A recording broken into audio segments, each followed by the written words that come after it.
Assalamualaikum warahmatullahi wabarakatuh. Hello, my name is Nurul Izawabin. Today I will presentation about organization Women's Sufism. This organization was founded by Dr. Nahid Agha in 1993 under the auspice of the Sufis International Association. This organization was created as a contribution to Sufis women from various countries, and this organization purpose to Sufis and human. The message from the founder. The essence of the human being, regardless of gender or color, time or place, has been regarded as revered, dignified, and respectful by teachers of humanity. Such magnificence is the gift of being to humankind. The art of recognizing such magnificence is learned. The foundation of civilization is based on teachings and learning, and the first teacher of any human being, male or female, from any social position or illumination, is mother. To direct the civilization to a favorable station, one has to rely on the power of mother, providing that she knows the value of her position. Mother, in fact, is the teacher of all, underestimating such power and strength. Overlooking such magnificence is most unfortunate, an illness to the body of civilization. Sufism is based on the knowledge of the self. This knowledge is accompanied by respect, dignity, and service. These qualities make the role of Sufi woman most critical in a civilization lost in the wheels of commerce and technology. It becomes the responsibility of Sufi women to firmly stand for the sake of humanity, to teach the present generation and generations, to come the art of being, to celebrate life, not the imitation of it. Knowledge makes us responsible. Motherhood teach us to learn the art of of service. If a mother understands and learns the value of self-knowledge and disciplines and teach such arts to her generation, the world will be a peaceful and respectful place for all. The rights of every human being will be recognized, and humanity will live at the gateway of a deserving civilization, worthy of the human being. Let's come together, celebrate the generation of humankind, and teach the art of living through teacher and learning, through respect and service, through communication and understanding. Nahid Al-Minha, founder Sufi Women Organization. The preamble from the Sufi Women Organization is this organization, a humanitarian, not political, not sectarian organization, has been created to introduce, disseminate, honor, and acknowledge with divine guidance the contribution and service of Sufi women to the world civilization. Sufi Women Organization has come together to support, protect, and educate for such learning. It is important that the Sufi teaching be protected. Such teaching is not to be used for selfish gain or corruption of any kind. True Sufism requires great vigilance and sustained continuous self-improvement efforts. We as a group of honorable and responsible women have come together to serve as educator, guide, advisor, and friend. Ethic Declaration of Principle. Recognizing the value of human beings, we shall act with integrity, honest, and truthfulness, accepting responsibility for our well-being and the cultivation of awareness within our society, culture, and civilization, beginning with ourselves. The Sufi path is a path of honor and servitude.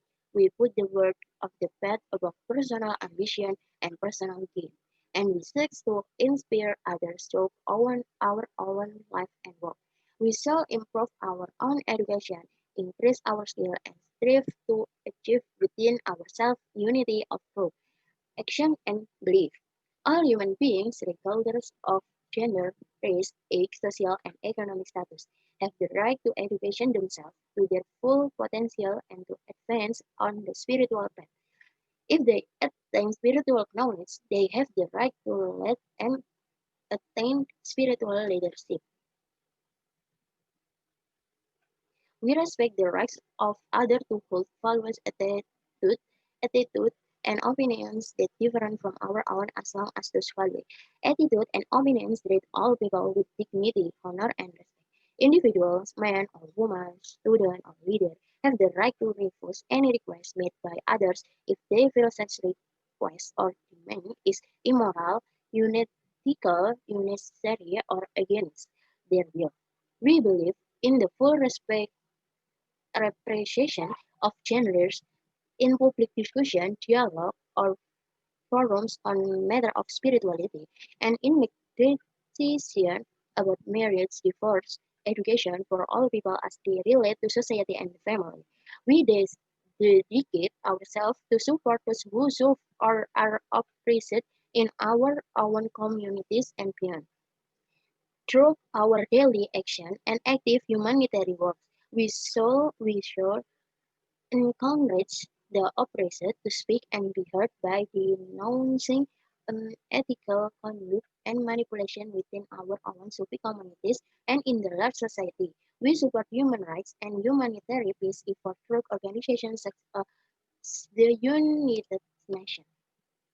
According to the Sufi women organization, sexual harassment or exploitation of anyone is inconsistent with ethical behavior. We support and protect the rights of children. We support equality of gender in both spiritual and secular domain. Breaking new ground in women leadership. Their first creation was aided by Sufi women and their first appreciation was in the annual Sufism Symposium in 1994. They established themselves as an organization of strong and knowledgeable women when Sufi Women Organization founder Sheikh Dr. Agha sat in the inner circle of Zikir site by side with her Islamic and Sufi brothers. Leaders from around the world, from Kuwait to Ghana, from Turkey to Canada, from India to Algeria, and many lands in between, and led a zikir. Dr. Akha was the first woman ever to sit in the inner circle council of the annual Sufi Symposium, a truly revolutionary accomplishment. Inspiration to action. In 1995, at the second annual Sufi Symposium, many Sufi women stood side by side and began to lead conversation. When they spoke, many participants listened to their speech. In 1997, they have established a Sufi Women Dialogue. Sufi Women Dialogue is an email group. Their facility in building relationships between women in various countries. And in 1999, because of the encouragement of the reserve that they want to connect with all women, including in other religions. Therefore, in September 1999, the organization interviewed women's cooperation and was successful. The open letter to world leaders. The following letter has been sent to political, social, and religious leaders throughout the world.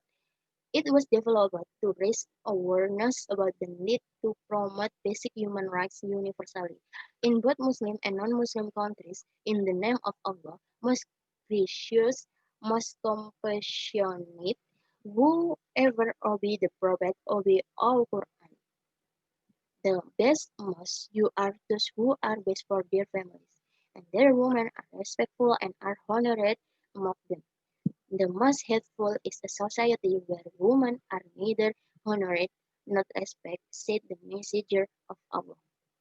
Knowing about the abuses, cruelties, and violence committed against women and children in many countries, including Islamic, has made it necessary for us to write to you, our brother or sister in Islam, to call for the safety and honorable treatment of women and children.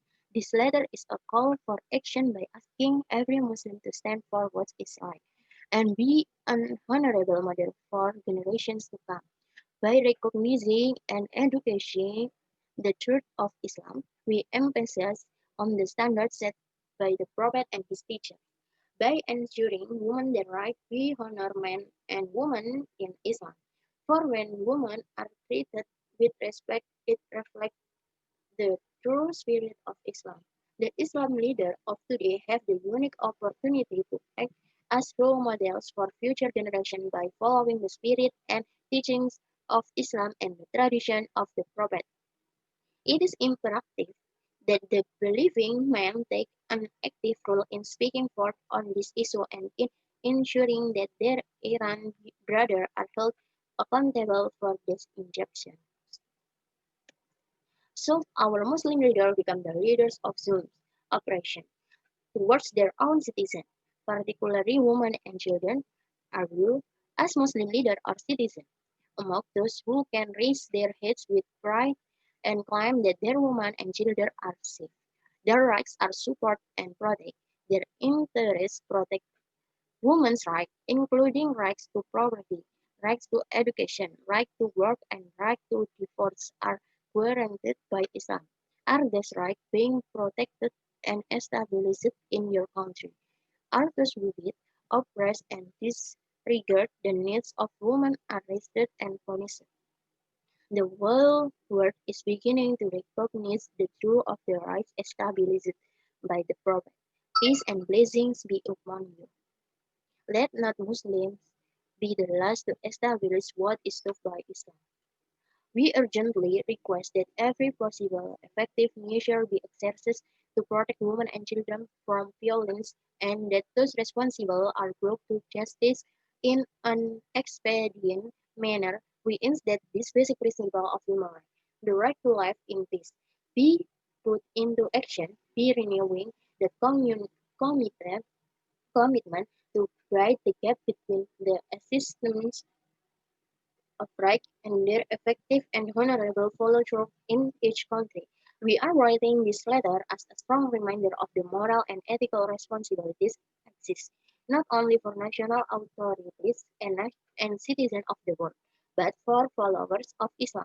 The time for change is imminent to prevent others from engaging in unethical behavior and to establish new local and international examples with heightened humanitarian awareness and action.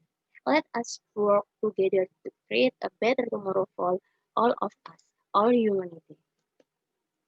Thank you for your attention. I'm sorry if there are mistakes. Wassalamualaikum warahmatullahi wabarakatuh.